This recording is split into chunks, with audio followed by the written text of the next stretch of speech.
긴방은 대체적으로 구들놓기가 좋아요. 왜 그러냐면 배영구가 시하고 시원 이 두 개가 되기 때문에 아궁이 열이 양쪽으로 퍼지니까 방이 고루 따숩는데 이 세로 긴 방, 아궁이가 여기인데 아궁이에서 봤을 때 이 세로가 긴 방이고 여기가 굴뚝이 있을 경우에는 이 운목은 아무리 잘 놓더라도 방이 뜨시지를 않아요. 냉섭을 밀고 나가는 힘이 죽어버려, 아궁이의 힘이. 그럴 때는 고래 속에 이 고마기 마기를 해줘야 돼. 고마기를 해가지고 이 절반은 뜨시게 만들고 위에는 그 연도에서 나가는 배열로 이용해가지고 미지근하게 만드는 수밖에 없어요. 그러나 방바닥은 막아지지 않기 때문에 주로 손님이 온다든지 주인이 거처 공간은 아랫목에서 앉아가 생활을 하면은 방이 뜨신 거요. 공기는 똑같으니까. 근데 손님이 왔을 때 아랫목에 앉아가지고 이야기를 할 때는 이렇게 큰 방이 이렇게 뜨시네 하는데 만약에 위에 앉아가지고 할 때에는 방이 별로 안 뜨시네 그런다고. 세로 긴 방은 그만큼 불이 깊이 들어가려면 냉습에 죽어버리기 때문에 운목은 안 뜨셔요. 그럴 때는 고래 속에 이렇게 칸막이를 해가지고 그 아랫목 한 3m나 4m 50만 뜨겁게 하고 운목은 뭐 좀 미지근하면은 그 곡간으로 이용하면 되거든. 안 그럼 거기서 뭐 공부방이나 있는 거 하고 그 잠은 아랫목에서 자고 전체 공간을 터놓고 사용하면은 좋잖아요. 그럼 이 형태는 주류뚝이라는 게 없습니까? 주류뚝이 있잖아요. 여기 노란 것이 가루뚝 막기가 주류뚝이에요. 가루뚝 막기가. 그게 가루뚝 막기라면은 알아듣기가 쉬운데 주류뚝은 한문으로 내가 만들었기 때문에 머물주자 어렵단 말이야. 그러나 8현에 8가지 기법이 그 뜻으로 나가야 되기 때문에 주류뚝이 맞다고. 자, 아까 이제 세로 긴방 이것이 가장 높게 힘든다 그랬잖아요. 아궁에서 봤을 때 세로 긴방 이것이 가장 힘드는데 이것을 놓기 쉽게 하는 방법이 뭐냐면은 이제 모레 마지막 날 이제 큰방 기법을 배워요. 이 여러 가지 있는 기법. 이것은 현장에서 설명한 게 나서 얘는 그림으로서 대충 이 고마기를 안 하고 9m 방 세로 긴 방도 운목까지 뜨시게 하는 방법이 개발됐으니까 이것은 마지막 날 한 이틀 정도는 기본기를 익힌 뒤에 마지막 날 세로 긴 방 가장 힘든 9m 방을 한번 해보자고. 그 현장을 만들어 놨으니까 그곳에서 설명 듣는 것이 좋아요. 근데 이거 넘어가기로 하고 함실 아궁이를 만들 때 이 폭을 넓게 하지 말아 그죠. 넓게 하면은 고래 속에 냉습이 옆에서 역입이 되고 중앙에 불길은 위로 오르고 그 감열 발생이 심해요. 그래서 우선 볼 때는 이렇게 옆으로 퍼지는 아궁 구조가 야 불이 옆으로 퍼지겠구나 생각하는데 불은 바로 올라가면은 옆에서 찬바람이 들어온다고.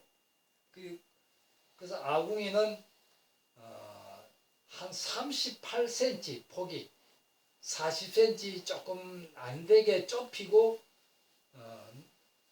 높이는 높을수록 열기 상승 효과를 유도하기 때문에 높은 것이 좋단 말이에요.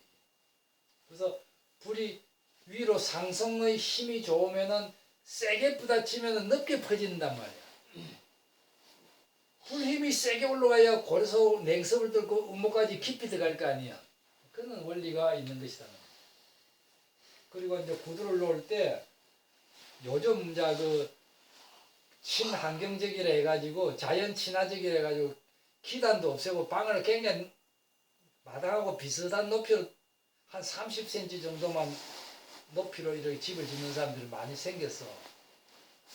그러면 짓기도 쉽고 재료비도 작게 들지만은 근데 그러다가 이제 그 구들방이 좋다 하니까는 구들을 넣으니까 그 어느 정도 높이가 있어야 되는데 불이 들어가냔 말이야. 그러니까 이제 굴뚝에다가 뺑뺑이를 달고 뭐 오만 짓을 다 하는데 그 좋은 구들이 아니단 말이야. 그럴 때는 어떻게 해야 됩니까? 그럴 경우에는 이렇게 연기가 나.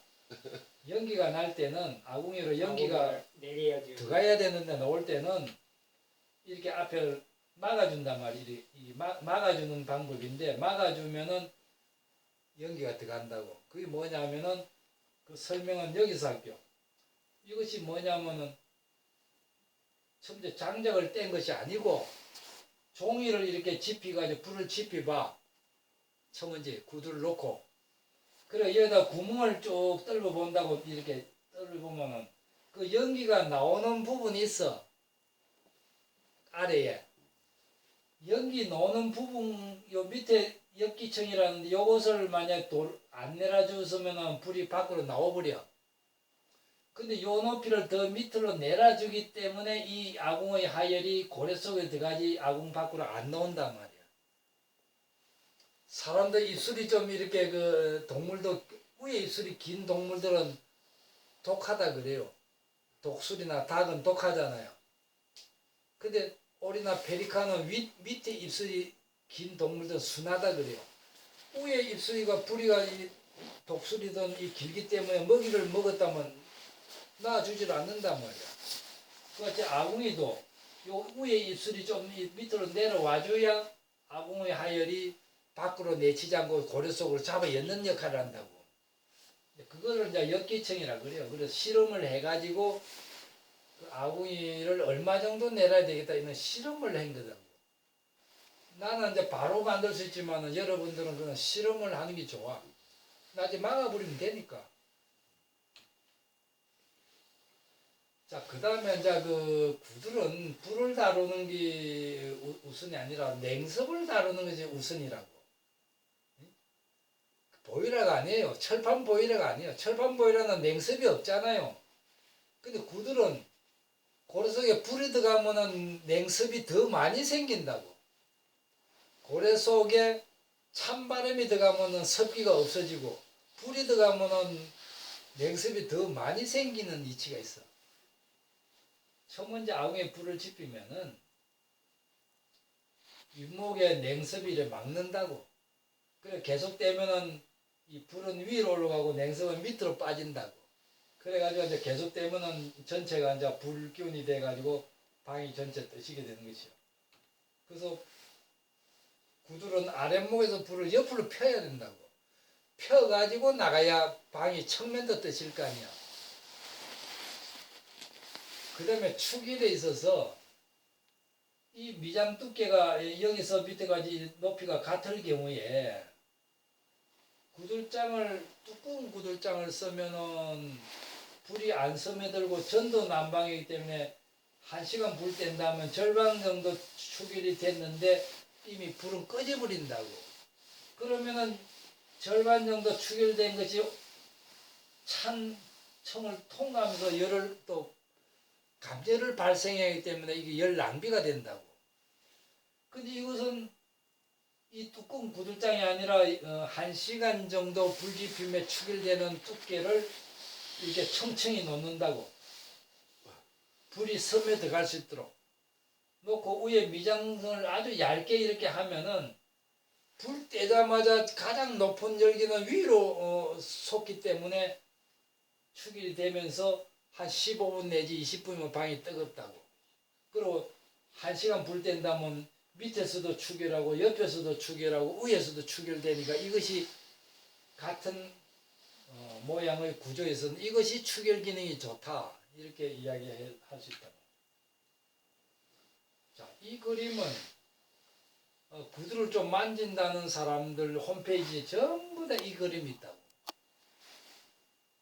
자, 아궁이 윗 입술이 여기 아니야? 아궁이 윗 입술이 여기고 연도가 연기 나간 연도가 이 높이인데 아궁 윗 입술에서 불이 들어가면은 위로 올라야 되는데 오히려 더 밑으로 내려오잖아요. 불이. 이 불이 들어가겠나고? 불이 안 들어간다고. 물을 보면은 물이 나가지 오히려 뒤에서 불을 때면 일로는 연기 나가겠네요. 이런 그림은 잘 못 그린 그림이다. 이것이 말하자면 서양열학을 전공한 보이라공들이 그린 그림이요. 이것이 백과사전에도 나오고 구두를 좀뭐 만지는 카페라든지 그 홈페이지 들어가 보면 전부 다 이 그림이 있어. 이거는 구조적으로는 잘 그린 그림이지만 기능성은 없는 그림이다. 이렇게 이해를 하면 된다. 자, 기능성은 이렇습니다. 원목에서 불을 펴는 방법은 여기가 아궁이면은 위에다가 이렇게 일자로 열을 막아본다 그지. 불이 안 들어가게 이렇게 구두장을 붙이지 말고 조금 띄가지고 여기다 마른 흙을 쭉 쳐오면 불이 지내가지 못하게 하면은 원목에서 배연구가 두 개가 생길 거 아니요. 하나 배연구보다는 두 개가 생기니까 원목에서 그만지 불이 늦게 퍼질 거 아니요. 그리고 불도 불 길이도 바로 빠지는 것보다는 이제 왔다가 돌아가니까 이 부분이 또 더 추계를 오래 할 거 아니에요. 이것이 훨씬 유리하다고. 그러니까 구두를 아무리 잘 놓는 사람도 이 주류뚝이 없어. 무음구들 연구소 외에는 주류뚝이 없어요. 왜 그러냐면은 무음구들 연구소에는 8회나 8가지 기법이 5번째가 주류뚝이 있기 때문에.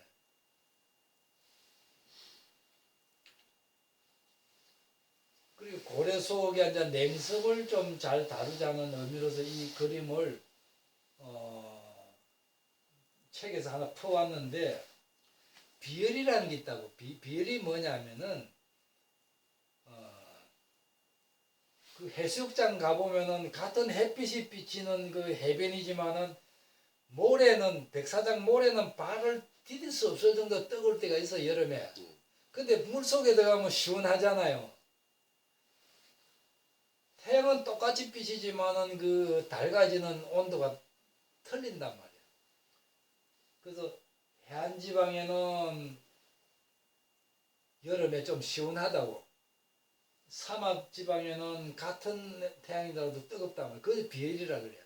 그것을 구들에 응용해 보면은 고래 속에 냉습이 많이 있는 데는 아무래도 같은 화열이 들어가면은 열기가 식어버린단 말이야. 같은 고래 속이라도 건조한 부분에는 같은 화열이 들어가더라도 훨씬 추일량도 많고 뜨겁단 말이야. 그거를 우리가 잘 알아야 작은 항목으로서 화열을 이어가지고 방을 오래 뜨시고 많이 뜨시게 할 수 있는 방법이 된다고. 자, 그러면은 이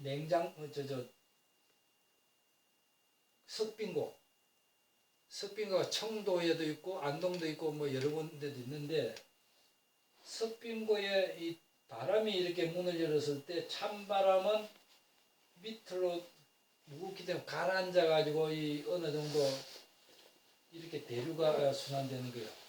바로 위로 안 올라가요. 찬바람은. 근데 더운 바람은 들어가자마자 위로 올라가는 거 아니에요. 그래서 바람이라는 거는 찬 데서 기류가 뜨신 대로 옮겨가는 것을 바람이라 그래요.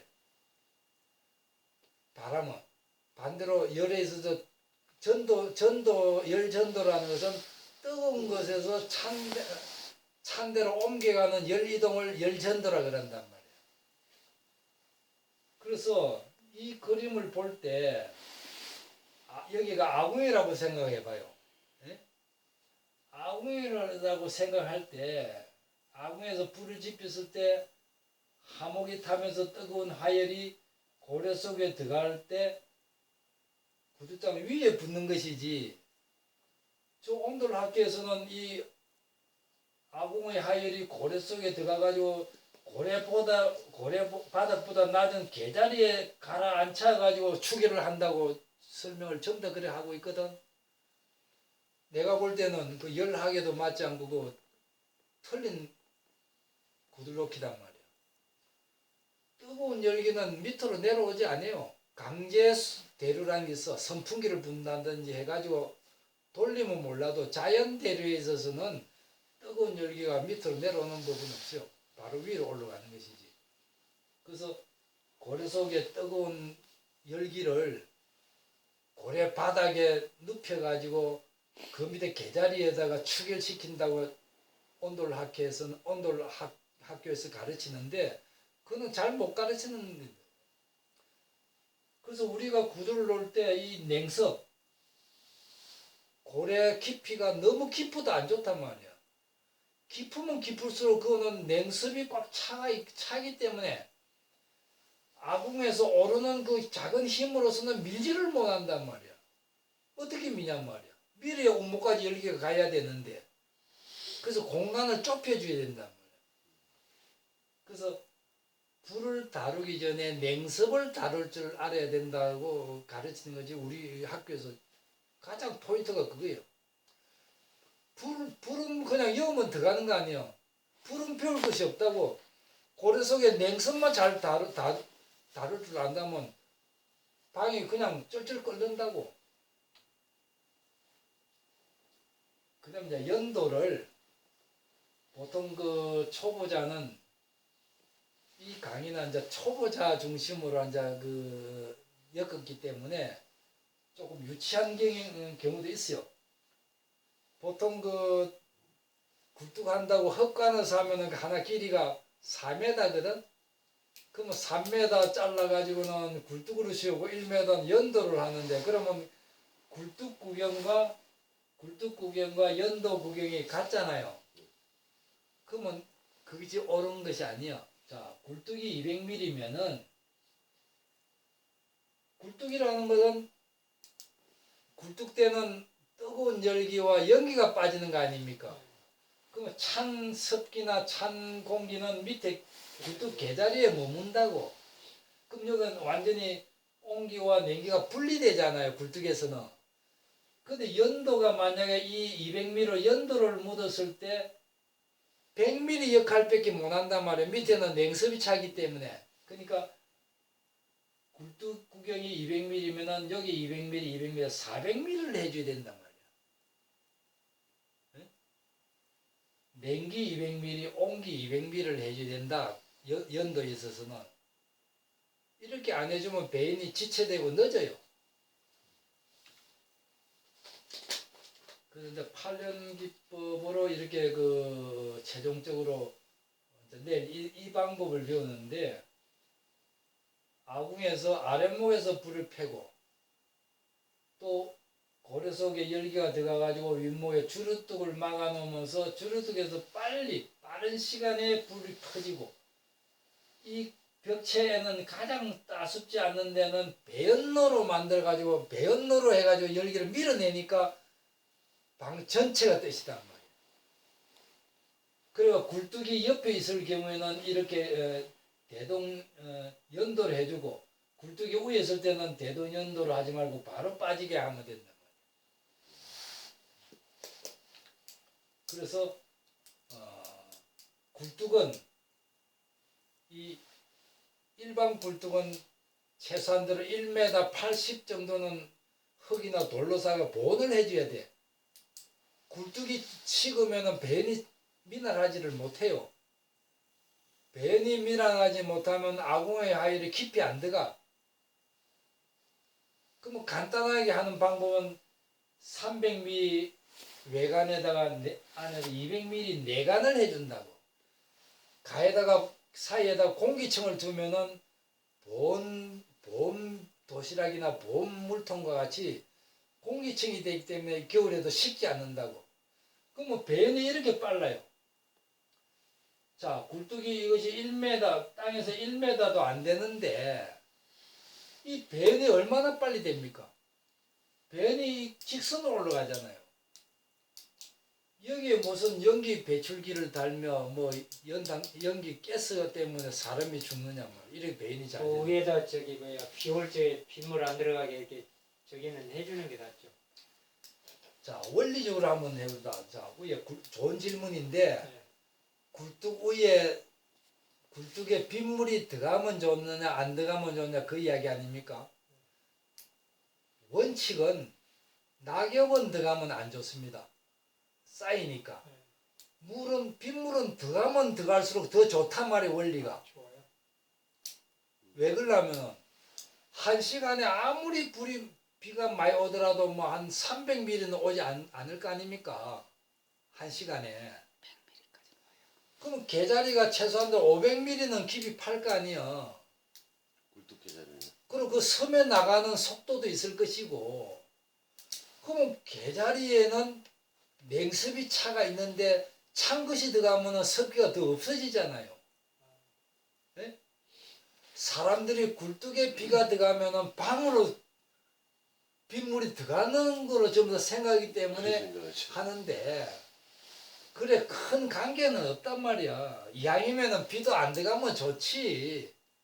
그러나 냉습의 많고 적은 거를 원칙적으로 따지보면은 육기에 그런 이야기 있어요. 섭은 하늘 거쳐야 조를 이룬다. 습기라는 것은 찬 것을 거치면은 건조해진다. 이게. 우리가 자동차 운전을 겨울에 해보면 앞에가 안개가 꽉 차버리면은 성에가 끼면은 에어컨을 틀면 싹 없어지듯이. 네? 낙엽만 안 들어가게 뭐 망 같은 걸 이렇게 그렇죠. 거는 거. 낙엽건데 들어가면 맥히니까 안 좋지만은 우리 집에는 굴뚝 덮개를 한 적 하나도 없어요. 빗물 들어가는 것은 예? 오히려 굴뚝 속에가 차면은 냉습이 적어지기 때문에 배인이 더 좋다 그거지. 완전히 내 강의하고 다른 데서 하는 거하고는 반대되는 그런 내용이 많아요.